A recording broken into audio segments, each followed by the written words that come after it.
Let me prophesy recovery.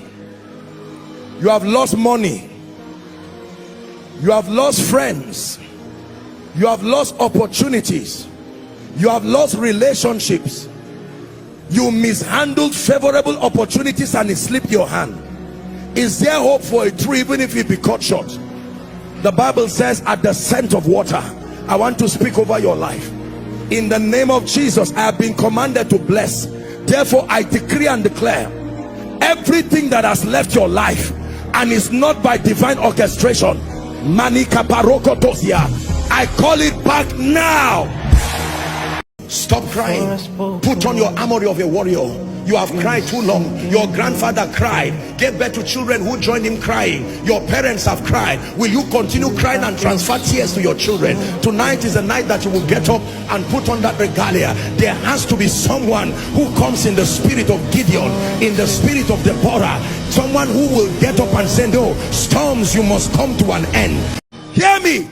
Everything that has covered your glory, so that you are covered, nothing about you can be seen. Makatosh Kadia, Embrekete Seketa, by the power that raised Christ from the dead, I tear that veil right now.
Run away from unrighteousness.